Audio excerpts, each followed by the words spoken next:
Hey, what's going on, everybody, and welcome back to my channel, Movie Files. Elliot back again with a brand new early movie review, and today we're discussing a new military sci-fi action film starring Chris Pratt by the name of The Tomorrow War, which will be streaming on Amazon July 2nd. Now, I got a chance to check it out early, courtesy of Amazon. I'm really excited to let you all know if this sci-fi film is worth checking out over this weekend, all in this spoiler-free review. Before we break it all down, make sure you're following me on all my other social media accounts. If you all are new to the channel, well, welcome to the community. Consider subscribing, and while you all are at it, make sure you hit that notification bell. That way you can get the alert for when I drop new content. If you all enjoyed this spoiler-free review, well, make sure to give the video a thumbs up, share the video. It helps out the channel a lot, but I also appreciate the support. And in the comments below, let me know if you all were looking forward to this new sci-fi film, and once you gave it a watch, what'd you think about it? Did you enjoy the concept, the story, the characters, the action, the creatures, or were you let down by this film? Let's discuss it all in the comments below. And also, since we're talking Chris Pratt,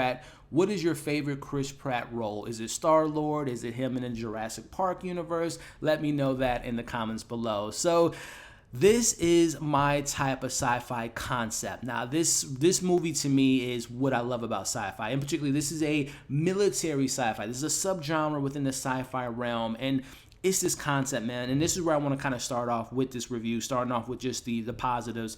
This film, to me, at its best, at its peak, has shades of Edge of Tomorrow meets Independence Day and a little bit of the Interstellar drama, which Interstellar is my favorite sci-fi film of all time. And it's due to the fact of the writer of this film, Zach Dean, who, based on the press notes I was given, this was his concept. And again, this concept, I don't want to give too much away in the spoiler-free review, but if you see the synopsis in the description or if you've seen the trailer, the idea that the military comes from the future, 2051, to warn our current present-day society and let us know that the world will be ending due to an alien invasion. These creatures come down to Earth and decimate the whole entire world.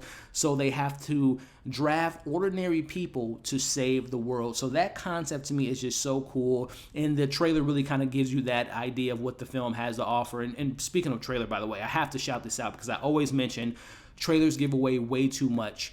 I have to say, and I won't give away what it is in this film, but there's a huge plot. I don't want to say twist, but it's a huge plot of the film that the trailers kept out that really caught me by surprise. So kudos to whoever cut this trailer, the company that cut this trailer, that left out a huge part of this film that it really was honestly the best part of the film, which kind of brings me into the best part of the movie. In this movie, to me, is there's a particular dilemma that our main character, Chris Pratt, goes through, who he plays Dan Foster, a gentleman who used to serve in the military. He unfortunately couldn't continue his military career. He's a family man now. He's a teacher. He works in biology, and he just has that, he feels like he's not doing enough. He feels like his life doesn't have the proper purpose that he thought he was when he was in the military. So that particular thread there is really the strongest element in the heart and soul of this film, is Chris Pratt's journey.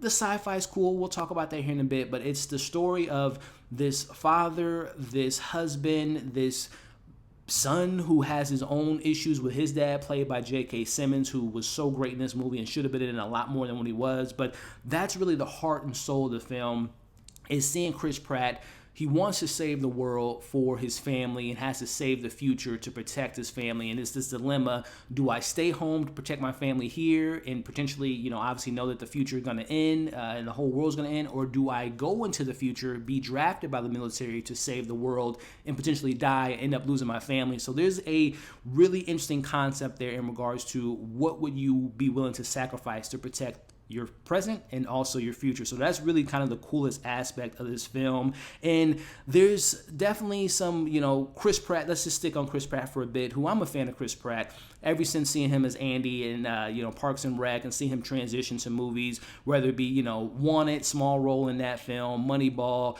Zero Dark 30, and then seeing him transition to this megastar, Peter Quill and the Guardians, the Lego movie, the Jurassic World movie. So I like him as an actor, and I thought that this film highlights what I like about Chris Pratt as this action star. He has this comedic beats that sometimes doesn't work in this film for me, but for the most part, I enjoyed the emotional journey that the character went on. And also, there's some chemistry that I thought was really well done in this film. Him and his co-star, Yvonne Strahovski, who is Colonel Foster, they had really good chemistry, and I really like what they were really the saving grace of the second half of this film. And also, I liked his chemistry with his father, played by J.K. Simmons, who, by the way, a little side note, if you all remember this picture that I'm going to put on the screen now, when J.K. Simmons was like beefed up and he was working out like a crazy man, and then we were always wondering, what was that role for? It wasn't for him being Commissioner Gordon. It wasn't for him and, you know, some other comedies and dramas we've seen him in, but I guess it was for this role, because he was pretty yoked in this film. And again, J.K. Simmons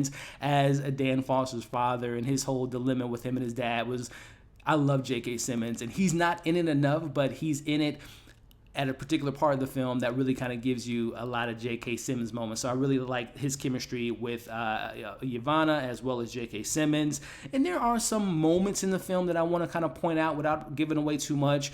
The first jump, where we see our present-day ordinary people jump into the future, was a pretty cool concept and a really cool scene. There's also a particular mission that takes place in this movie involving capturing one of these alien creatures, and there's a shot in the trailer as well as obviously in the film that reminded me so much of World War Z, where we see all the aliens kind of climbing over this wall, which I thought was really cool and a really kind of awesome shot there, which brings me to kind of the parts of the movie. There's a chunk in this movie that I will talk about in my cons that was not for me, but as the film goes on, it got better. The second half is much better than the first, and the third half is much better than the second. So the film does get better as it goes on, but I think the third half of the film is really where the film shines, because it really kind of ties in the action, but more importantly ties in the drama that goes on in this film, which I thought, again, the dilemma and the sacrifice that Chris Pratt has to make is really the strongest element of this film. But I also want to shout out, I talked about the aliens briefly, but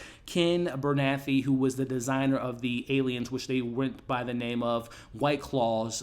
They are really cool creatures. The design, they can fly, they can smell blood a mile away. I thought the design of the creatures were pretty top notch. And I also want to highlight a little bit more in the production. Chris McKay, who's the director of this film, who I like him as a director. This is his first live action film. He is mostly known for the Lego movie, the Batman Lego movie, and we'll see what comes of the live-action Nightwing film. But I thought that for him directing his first live-action movie, I thought he did a good job, as well as his collaboration with his cinematographer, Larry Fung, who you all may know for his collaborations with Zack Snyder, 300, Watchmen, BVS. The cinematography in this film is pretty top-notch. So I applaud the production. I like the drama that the film has to offer, and there are some cool sci-fi moments and action sequences that I enjoy. But that brings me to my criticisms. I'm just going to start off saying right now, the film's the best parts of this movie and the worst parts of this movie is the script. Again, I applaud Zach, who wrote this film, who came up with the concept. Again, this Edge of Tomorrow meets Interstellar meets Independence Day. It sounds cool on paper, and it has the emotional thread of Interstellar, like I mentioned, but the dialogue in this film is absolutely trash. And I mean that, like, wholeheartedly mean that. There are lines of dialogue that I thought were so terrible, and it was only manageable because of the actors delivering the lines, like a J.K. Simmons, like a Chris Pratt, like a Yvonne. I thought that some of the dialogue in this film was some of the worst dialogue I've heard in a very long time. It was almost like Transformer level type of dialogue, and I'm being honest there with you guys. This film at points, and more so in the first half, which is like the first hour of the film, it is borderline like parody level of like action thriller or action sci-fi. There's moments in this film I'm just like, are they making fun of sci-fi? Are they making fun of like the tropes of certain characters that you see in a sci-fi film, like a war film, where you have like the serious military guy, and then you have like the guy that just wants to go home to protect his family. You have the funny guy. I feel like this film was a parody at points, and when you see the film, especially in that first half, which I'm just gonna get right into it, the first hour and 15 minutes of this movie was really, really bad. Like, to the point that I was sitting at about, like, I'll give you my rating at the end of this movie, but the first half of this film, I would give a 1 out of 5. It is such the inconsistency in the tone in the first half. They try to rely on these jokey jokes, like everyone was a comedian, everyone had a joke, especially this character who I like, this actor Sam Richardson, who plays Charlie in this film. He's the funny guy in the trailer, and he is not funny in this film. Again, comedy subjective, but I found that the the film relied so heavily on the comedy in the first half of this film that it just took away any of the seriousness that was going on in the scene. I mentioned how this film has shades of Edge of Tomorrow, and if you guys think of Edge of Tomorrow, great film by the way, you have a Tom Cruise character who normally we think of Tom Cruise as the hero, but in this film it was Emily Blunt, right? And it kind of balances each other out. You have this kind of more normal everyday guy meets this kind of superhero kick-ass character. This film does not have that. This film has a bunch of clowns in the movie, especially, like I said, there's like 3 different movies in this movie, and the first half of this movie is like a completely different film for the rest of the film. So, again, I can't stress enough, the first half, the first hour of this movie was like mindless action, terrible dialogue. There's actors. It's so funny. The film has this concept where you have military serious people mixed in with these ordinary, literally there's a moment where there's a chef in the movie who becomes a military guy. There's a woman who's wearing her suit from work. There's ordinary people mixed in with serious people. And I felt that was like the same logic applied to the actors that were hired to this film. There's really good actors in this movie, and there's some really terrible actors in this movie, and it kind of doesn't mix well, in my personal opinion.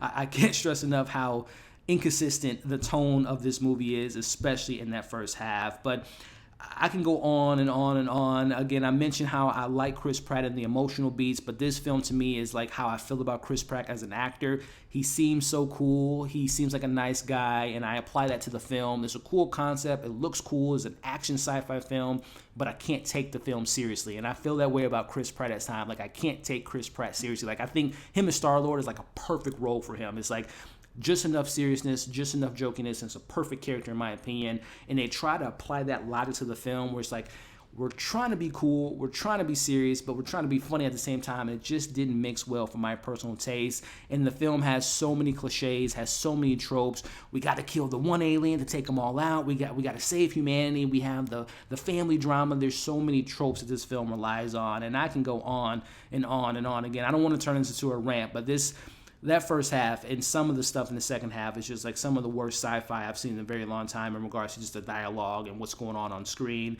And I'm just going to mention a couple scenes here, and when you see the film you'll know what I'm talking about, but no spoilers. I'm just going to say, where did that cruise come from, as well as why was that character Charlie saying shit like 10 minutes in a row. Again, there's so many scenes that I can just go on and on about when I'm just looking at this movie like, what is going on? Who thought that this was a good idea to put this in the film? So I'm just going to leave it at that because I have a lot more stuff in my notes here in regards to just the inconsistency of the tone and the jokes that just fell so flat. Again, you guys remember Transformers? I'm talking Transformers, not 1, but 2, 3, 4, and 5, how the Mark Wahlbergs of the world, the Sam Witwickies of the world, and some of that terrible dialogue, that's in this film. I'll just kind of leave it at that. So before I give you all my overall score, make sure if you haven't already to like the video, share the video, leave your thoughts in the comments once you've seen the film, and of course subscribe to the channel if you haven't already.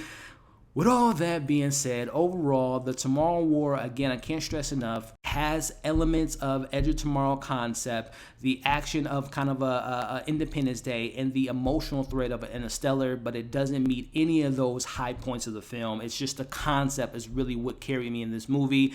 I enjoyed the Chris Pratt story regarding his relationship with his family and him knowing who he is as a father, as a man, as a son himself, and that stuff was the strongest elements of this film. And like I said, the film does get better as it goes on, but that chunk, that first hour of the movie is so bad in my personal opinion. So with all of that being said, again, if this came out in the 90s, this would be a classic. This would be, again, an Independence Day type of movie, but Chris Pratt is not Will Smith and Sam Charlton is not Jeff Goldblum. With that being said, I'm going to give the Tomorrow War a 2.8 out of 5, and really it almost borderlines almost at a 3, because again, the concept is really cool. There are some cool moments. I like the director, I like the design of the creatures, but I can't let the dialogue go away, and I can't let the pacing of that first hour go away. So that's just my thoughts on Tomorrow War.